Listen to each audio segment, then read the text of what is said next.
आप लोगों को कल की क्लास में हम कराए थे, पिछले वीडियो में आप लोगों को अध्याय 1 जो आदि मानव के बारे में था। तो आज हम जानते हैं नगर जीवन का आरंभ कैसे हुआ था। आज इसमें हम जानेंगे कि नगर जीवन का आरंभ कैसे हुआ था। तो समय के साथ साथ कुछ छोटे गांव बड़े होते गए। समय के साथ साथ कुछ छोटे गांव बड़े होते गए, उनमें रहने वाले लोगों की संख्या बढ़ गई, नई ज़रूरतें पैदा हुई और नए उद्योग धंधे शुरू हो गए। तो समय के साथ साथ छोटे छोटे जो गांव थे वो बड़े होते चले गए, शहरीकरण मतलब शहर बनते गए और उनमें जो लोगों थे उनकी संख्या बढ़ गई और नई ज़रूरतें पैदा हुई। तो नई नई ज़रूरतों को उन्होंने उपयोग किया और उद्योग धंधे भी बढ़े, उद्योग धंधे की भी शुरुआत हुई। इन बड़े गांवों के निवासी संपन्न थे। इन बड़ी गांवों के निवासी जो होते थे, बड़े बड़े शहर के निवासी, वो बहुत ही धनी और संपन्न थे, क्योंकि वे अपनी आवश्यकता से अधिक अनाज पैदा करते थे। क्योंकि उन्होंने अपने आवश्यकता से अधिक अनाज पैदा करते थे। जुलाहे कुम्हार या बढ़ई अपनी बनाई हुई चीज़ों को दूसरे परिवार द्वारा पैदा किए गए अनाज में से बदल लेते थे। तो उस समय जो वो लोग क्या करते थे, अगर किन्हीं के पास अनाज है और किन्हीं के पास कोई सामान या वस्तु है तो उनसे अनाज लेते थे और अपना वस्तु देते थे। तो इससे उन्होंने धीरे धीरे व्यापार बढ़ता गया और कारीगर के साथ साथ रहने लगे। इस प्रकार गांव नगरों में परिवर्तित होते गए। तो इस प्रकार गांव नगरों में परिवर्तित होते गए। उसके बाद है कि आरंभ में समय का विकास मानव संस्कृति के विकास के साथ ही माना जाता है। शहरी जीवन में जब मनुष्य अपनी भौतिक आवश्यकताओं की पूर्ति के अलावा भी कुछ और चाहता था, पर्याप्त अनाज उपलब्ध होने से कुछ लोग शिल्पों से विशेषज्ञता प्राप्त करके विभिन्न प्रकार की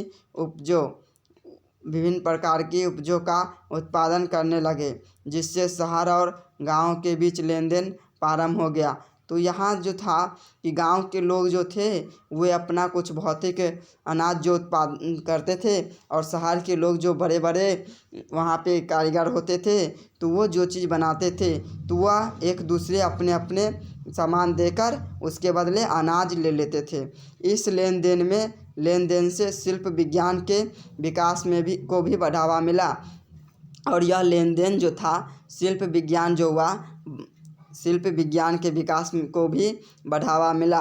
प्रकृति और उत्पादन के साधनों पर नियंत्रण प्रारंभ हुआ। इस समय लेखन की खोज एक महान उपलब्धि थी। इसका अर्थ यह था कि ज्ञान को एक पीढ़ी से दूसरी पीढ़ी तक आसानी से पहुंचाया जा सकता था।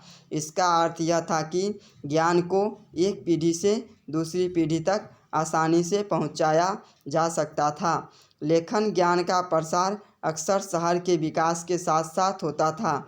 लेखन ज्ञान का जो प्रसार होता था वो अक्सर शहर के विकास के साथ साथ होता था, क्योंकि व्यापारियों को अपना हिसाब किताब रखना होता था। तो शहर के जो व्यापारी थे उनको अपना हिसाब किताब रखने के लिए लेखन ज्ञान का उपयोग प्रसार होने लगा शहर में। उसके बाद है कि प्रसार होने लगा हिसाब किताब रखने के लिए। तो उसके बाद यहाँ पे है कि लेखन ज्ञान का प्रसार अक्सर शहर के विकास के साथ साथ होता था, क्योंकि व्यापारियों को अपना हिसाब किताब रखना होता था। शहरों के विकास के साथ साथ विभिन्न जन समूहों के बीच आर्थिक भिन्नता भी बढ़ती गई। समाजों के शासन के लिए कानूनों की आवश्यकता पड़ी और उस समय जब शहर में उन जन समूह के बीच आर्थिक भिन्नता हुई तो कानून की भी आवश्यकता पड़ने लगी। समाज को शासन करने के लिए, समाज के शासन के लिए कानून की आवश्यकता भी होने लगी।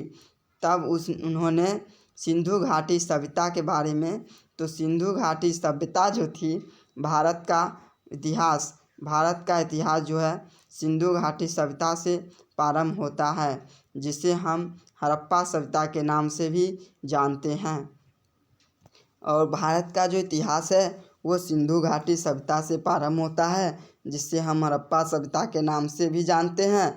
यह सभ्यता लगभग 2500 ईस्वी पूर्व दक्षिण एशिया के पश्चिम भाग में फैली हुई थी। यह जो सभ्यता थी हड़प्पा सभ्यता, सिंधु घाटी सभ्यता जो थी वह 2500 ईस्वी पूर्व दक्षिण एशिया के पश्चिम भाग में फैली हुई थी, जो कि वर्तमान में पाकिस्तान तथा पश्चिम भारत के नाम से जाना जाता है, जो कि वर्तमान में पाकिस्तान तथा पश्चिम भारत के नाम से जाना जाता है। आपको हम बता दें कि यहाँ पे सिंधु घाटी सभ्यता जो है, यह जो पिक है सिंधु घाटी सभ्यता की है। और इस सिंधु घाटी सभ्यता की जो पिक है, सिंधु घाटी सभ्यता मिस्र, मेसोपोटामिया, जो भारत और चीन की 4 सबसे बड़ी प्राचीन नगरीय सभ्यताओं से भी अधिक उन्नत थी। सिंधु घाटी सभ्यता मिस्र, मेसोपोटामिया, भारत और चीन की 4 सबसे बड़ी प्राचीन नगरीय सभ्यताओं से भी अधिक उन्नत थी। 1920 में भारतीय पुरातत्व विभाग द्वारा किए गए सिंधु घाटी के उत्खनन, जब 1920 ईस्वी में भारतीय पुरातात्विक विभाग के द्वारा सिंधु घाटी सभ्यता का खुदाई करवाई गई, तो उसमें अवशेष से हड़प्पा तथा मोहनजोदड़ो जैसे 2 प्राचीन नगरों की खोज हुई। जब खुदाई हुई 1920 में, तो हड़प्पा तथा मोहनजोदड़ो जैसे 2 प्राचीन नगरों की खोज हुई। भारतीय पुरातत्व विभाग के तत्कालीन डायरेक्टर जनरल जॉन मार्शल ने, भारतीय पुरातत्व विभाग के तत्कालीन डायरेक्टर जो थे उस समय जनरल जॉन मार्शल ने सन 1924 ईस्वी में सिंधु घाटी में एक नई सभ्यता की घोषणा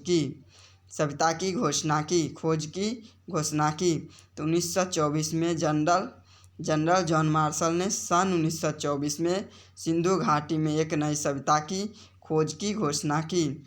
और सिंधु घाटी सभ्यता के 3 चरण हैं। सिंधु घाटी सभ्यता के 3 चरण हैं। पहला है प्रारंभिक हड़प्पाई सभ्यता। प्रारंभिक हड़प्पाई सभ्यता जो है वो 3300 ईसा पूर्व से 2600 ईसा पूर्व तक। प्रारंभिक हड़प्पाई सभ्यता जो था वो 3300 ईसा पूर्व से 2600 ईसा पूर्व तक। और दूसरा है परिपक्व हड़प्पाई सभ्यता, जो 2600 ईसा पूर्व से 1900 ईसा पूर्व तक। और तीसरा पॉइंट है उत्तर हड़प्पाई सभ्यता। तीसरा पॉइंट उत्तर हड़प्पाई सभ्यता, जो 1900 ईसा पूर्व से 1300 ईसा पूर्व तक। आगे हम आपको बता दें कि प्रारंभिक हड़प्पाई चरण हाकर वरन से संबंधित है। प्रारंभिक हड़प्पाई जो है चरण हाकर वरन से संबंधित है, जिसे घग्गर हाकर नदी घाटी में चिन्हित किया गया है। घग्गर हाकर जो नदी घाटी है उसमें चिन्हित किया गया है। उसके बाद है कि हड़प्पाई लिपि का प्रथम उदाहरण लगभग 3000 ईस्वी पूर्व के समय का मिलता है। हड़प्पाई लिपि का प्रथम उदाहरण जो है वो लगभग 3000 ईस्वी पूर्व के समय का मिलता है।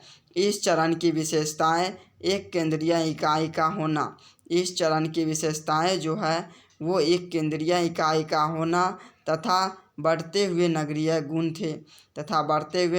गुण थे। व्यापार क्षेत्र विकसित हो चुका था। खेती के साक्ष्य भी मिले हैं। हड़प्पाई सभ्यता में व्यापार क्षेत्र विकसित हो चुका था, खेती के साक्ष्य भी मिले हैं। उस समय मटर, तिल, खजूर, रुई आदि की खेती होती थी। उस समय हड़प्पाई सभ्यता में मटर, तिल, खजूर, रुई आदि की खेती होती थी। कोटदीजी नामक स्थान परिपक्व हड़प्पाई सभ्यता के चरण को प्रदर्शित करता है। कोटदीजी नामक स्थान परिपक्व हड़प्पाई सभ्यता के चरण को प्रदर्शित करता है। कोटदीजी नामक स्थान परिपक्व हड़प्पाई सभ्यता के चरण को प्रदर्शित करता है, जो 2600 ईसा पूर्व तक सिंधु घाटी सभ्यता अपनी परिपक्व अवस्था में प्रवेश कर चुकी थी। और 2600 ईसा पूर्व तक सिंधु घाटी सभ्यता अपनी परिपक्व अवस्था में प्रवेश कर चुकी थी। और परिपक्व हड़प्पाई सभ्यता के आने तक प्रारंभिक हड़प्पाई सभ्यता बड़े बड़े नगरीय केंद्रों में परिवर्तित हो चुकी थी। परिपक्व हड़प्पाई सभ्यता के आने तक प्रारंभिक जो हड़प्पाई सभ्यता थी वो बड़े बड़े नगरीय केंद्रों में परिवर्तित हो चुकी थी, जैसे हड़प्पा और मोहनजोदड़ो वर्तमान में पाकिस्तान में, तथा लोथल जो कि वर्तमान में भारत के गुजरात राज्य में स्थित है। हड़प्पा जो थी जैसे हड़प्पा और मोहनजोदड़ो तो वर्तमान में पाकिस्तान में मोहनजोदड़ो, और लोथल जो है वो वर्तमान में भारत के गुजरात राज्य में लोथल स्थित है।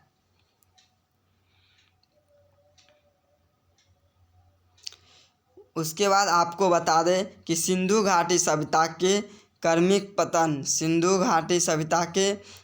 पतन का आरंभ जो है वो 1800 ईसा पूर्व से माना जाता है। और 1700 ईसा पूर्व तक आते आते हड़प्पा सभ्यता के कई शहर समाप्त हो चुके थे। तो सिंधु घाटी सभ्यता के क्रमिक पतन का आरंभ जो हुआ था वो 1800 ईसा पूर्व माना जाता है। और 1700 ईसा पूर्व तक आते आते हड़प्पाई सभ्यता के कई शहर समाप्त हो चुके थे। परंतु प्राचीन सिंधु घाटी सभ्यता के बाद की संस्कृतियों में भी इसके तत्व देखे जा सकते हैं। परंतु प्राचीन सिंधु घाटी सभ्यता के बाद की संस्कृतियों में भी इसके तत्व देखे जा सकते हैं। कुछ पुरातात्विक आंकड़ों के अनुसार उत्तर हड़प्पा काल का अंतिम समय 1000 ईसा पूर्व से 900 ईसा पूर्व तक बताया गया है। जो पुरातात्विक आंकड़ों के अनुसार उत्तर हड़प्पा काल का अंतिम समय जो था वो 1000 ईसा पूर्व से 900 ईसा पूर्व तक बताया गया है। उसके बाद है आपका नगरीय योजना के विन्यास। नगरीय योजना के विन्यास में हड़प्पाई सभ्यता अपनी नगरीय योजना प्रणाली के लिए जानी जाती है। हड़प्पाई सभ्यता जो थी अपनी नगरीय योजना प्रणाली के लिए जानी जाती थी। मोहनजोदड़ो और हड़प्पा के नगरों में अपने अपने दुर्ग थे, जो नगर से कुछ ऊंचाई पर स्थित होते थे, जिसमें अनुमानतः उच्च वर्ग के लोग निवास करते थे। मोहनजोदड़ो और हड़प्पा के बीच नगरों में अपने अपने दुर्ग थे, जो नगर से कुछ ऊंचाई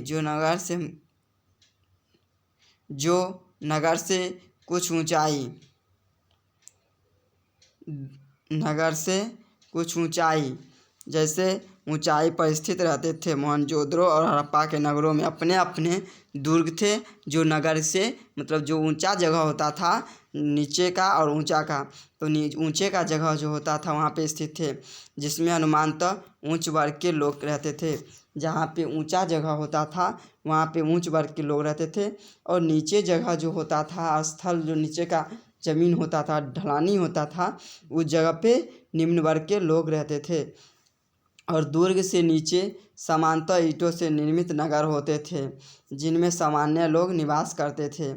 हड़प्पा सभ्यता की एक ध्यान देने योग्य बात यह है कि इस सभ्यता में ग्रिड प्रणाली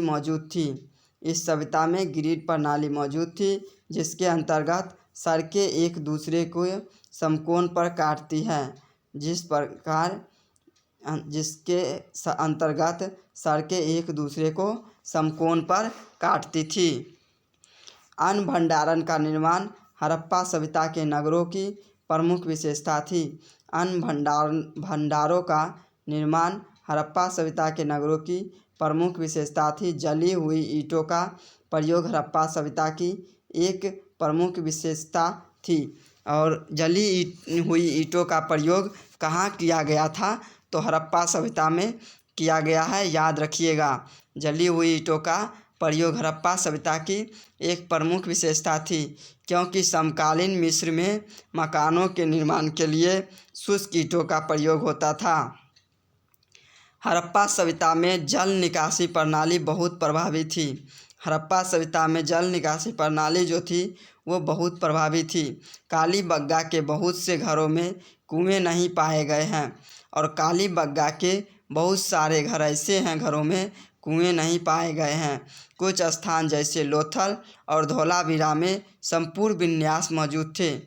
कुछ स्थान जैसे लोथल और धोलावीरा में संपूर्ण विन्यास मौजूद थे, जो नगर की दीवारों द्वारा कई भागों में विभाजित थी। कुछ स्थान जैसे लोथल और धोलावीरा में संपूर्ण विन्यास मौजूद थे, जो नगर की दीवारों द्वारा कई भागों में विभाजित थे। आगे हम जानते हैं कृषि। तो कृषि के बारे में जानने से पहले जानते हैं कि हड़प्पाई गांव मुख्यतः पल्यावान मैदान के पास स्थित थे। हड़प्पाई गांव जो थे वो मुख्यतः पल्यावान मैदानों के पास स्थित थे, जहां पर्याप्त मात्रा में अनाज का उत्पादन होता था। इन क्षेत्रों में गेहूँ, और आपको एग्ज़ाम सब लोग ध्यान दीजिएगा कि एग्ज़ाम में यह शब्द प्रश्न जो है बार बार रहता है, और इसको कम से कम वीडियो को 2 से 3 बार और अधिक देखें और अधिक से अधिक रिवाइज करें और नोटबुक तैयार करें। और PDF लेने के लिए आप हमारे दिए गए नंबर पे जाके संपर्क करके PDF ले सकते हैं टीम के द्वारा। तो इन क्षेत्रों में गेहूँ, जौ, सरसों, तिल, मसूर आदि का उत्पादन होता था। गुजरात के कुछ स्थानों से बाजरा उत्पादन के संकेत भी मिले हैं, और गुजरात के कुछ स्थानों से बाजरा उत्पादन के संकेत भी मिले हैं, जबकि यहाँ चावल के प्रयोग के सांकेतिक तुलनात्मक रूप भी बहुत ही दुर्लभ मिलते हैं। सिंधु सभ्यता के मनुष्यों ने सर्वप्रथम कपास की खेती प्रारंभ की थी। अब यहाँ ये भी प्रश्न आता है कि कपास की खेती किसने प्रारंभ की थी। तो सिंधु सभ्यता के लोग जो मनुष्य थे, सिंधु सभ्यता के मनुष्यों ने सर्वप्रथम कपास की खेती प्रारंभ की थी। सिंधु सभ्यता के मनुष्यों ने सर्वप्रथम कपास की खेती प्रारंभ की थी। वास्तविक कृषि परंपराओं को पुनर्निर्मित करना कठिन होता है, क्योंकि कृषि की प्रधानता का मापन इसके अनाज उत्पादन क्षमता के आधार पर किया जाता है। क्योंकि कृषि की प्रधानता का मापन इसके अनाज उत्पादन क्षमता के आधार पर किया जाता है। मोहर जो होता था, मोहरों और टेराकोटा की मूर्तियाँ पर बैल के चित्र मिले हैं। मोहर जो होता था उस पर मोहरों और टेराकोटा की मूर्तियाँ पर जो बैल के चित्र मिले हैं, तथा पुरातात्विक खुदाई से जूते हुए खेत के साक्ष्य मिले हैं। तो पुरातात्विक खुदाई जब हुआ था हड़प्पा में, तो वहाँ से जोते हुए खेत के साक्ष्य मिले हैं। हड़प्पा सभ्यता के अधिकतम स्थान अर्ध शुष्क क्षेत्रों में मिले हैं, जहाँ खेती के लिए सिंचाई की आवश्यकता होती है। नहरों के अवशेष हड़प्पा स्थल शत्रुगई अफगानिस्तान पाए गए हैं। नहरों के अवशेष हड़प्पाई स्थल शत्रुगई अफगानिस्तान में पाए गए हैं, लेकिन पंजाब और सिंध में नहीं। हड़प्पाई लोग कृषि के साथ साथ बड़े पैमाने पर पशुपालन भी करते थे। हड़प्पाई लोग जो थे वो कृषि के साथ साथ बड़े पैमाने पर पशुपालन भी करते थे। घोड़े के साक्ष्य सूक्ष्म रूप से मोहनजोदड़ो और लोथल की एक संयुक्त टेराकोटा की मूर्ति से मिले हैं। घोड़े के साक्ष्य सूक्ष्म रूप में मोहनजोदड़ो और लोथल की एक संयुक्त टेराकोटा की मूर्ति से मिले हैं, जो हड़प्पाई संस्कृति किसी भी स्थिति में आवश्यक केंद्रित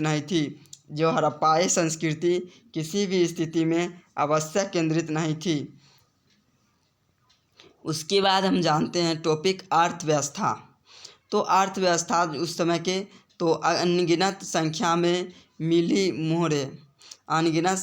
में मोहर मिली, एक समान लिपि वजन और मापन की विधियों से सिंधु घाटी सभ्यता के लोगों के जीवन में व्यापार के महत्व के बारे में पता चलता है।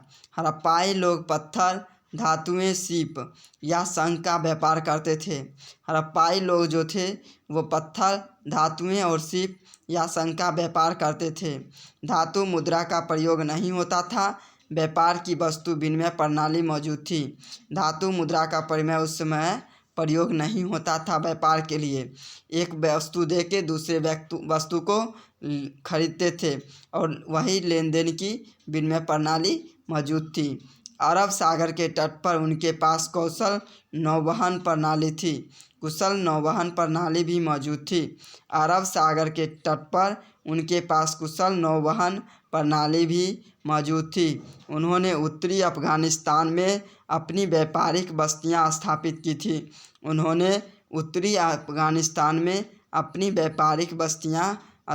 की थी। जहां से पारमाणिक रूप से मध्य एशिया से सुगम व्यापार होता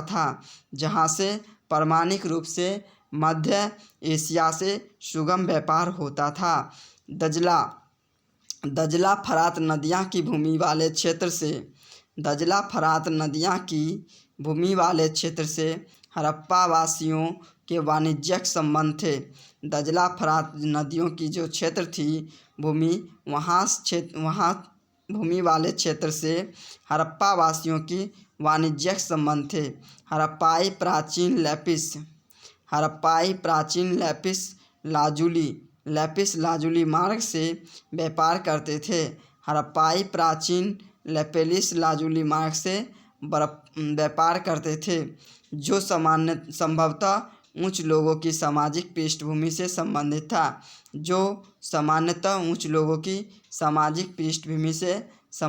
था। शिल्पकला जो है शिल्पकला के बारे में, मूर्ति के बारे में जानते हैं कि देवता के एक तरफ बाघ।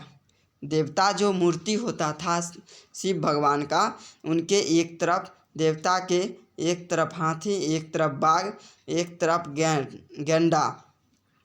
तरफ गैंडा तथा उनके सिंहासन जो होता था बैठने वाले, उनके सिंहासन के पीछे भैंस का चित्र बनाया गया है। देवता के एक तरफ हाथी, एक तरफ बाघ, एक तरफ गैंडा तथा उनके सिंहासन के पीछे भैंसा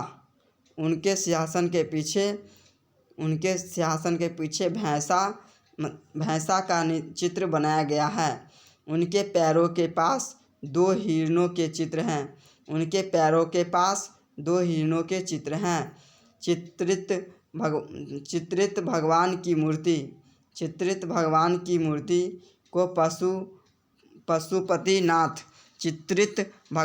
मूर्ति को पशुपतिनाथ महादेव राजा दी गई है। चित्रित भगवान की मूर्ति को पशुपतिनाथ महादेव की संज्ञा दी गई है। चित्रित भगवान की मूर्ति को पशुपतिनाथ महादेव की संज्ञा दी गई है।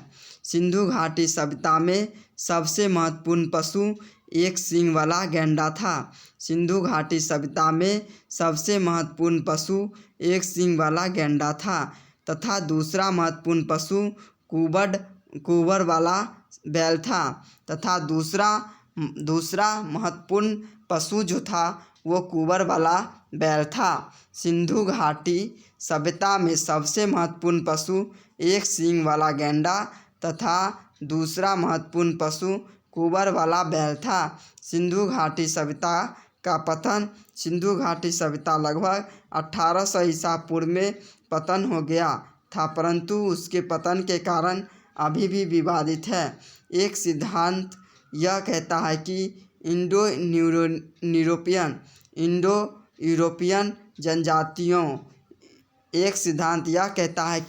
इंडो यूरोपियन जनजातियों जैसे आर्यों ने सिंधु घाटी सभ्यता पर आक्रमण कर दिया तथा उसे हरा दिया। सिंधु घाटी सभ्यता के बाद की संस्कृतियों में ऐसे कई तत्व पाए गए जिनमें यह सिद्ध होता है कि यह सभ्यता आक्रमण के कारण एकदम विलुप्त नहीं हुई थी। दूसरी तरफ से बहुत से पुरातात्विक सिंधु घाटी सभ्यता के पतन का कारण प्रकृति जन्य मानते हैं।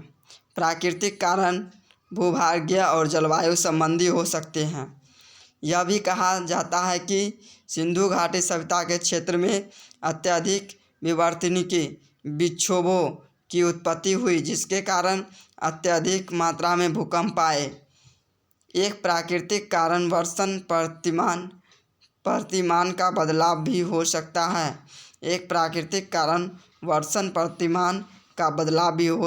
है।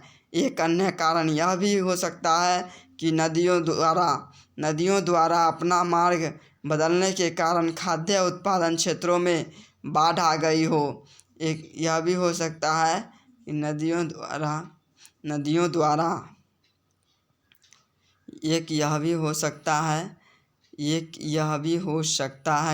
द्वारा अपना मार्ग बदलने के लिए खाद्य उत्पादन क्षेत्रों में बाढ़ आ गई हो। इन प्राकृतिक आपदाओं को सिंधु घाटी सभ्यता के पतन का मंद गति से हुआ परंतु निश्चित कारण माना गया है। तो आज का जो यह चैप्टर हुआ आपको यहीं पे समाप्त करते हैं, और नेक्स्ट क्लास में अगर वीडियो अच्छा लगे तो अधिक से अधिक लाइक और सब्सक्राइब करें और शेयर करें अपने साथियों के बीच।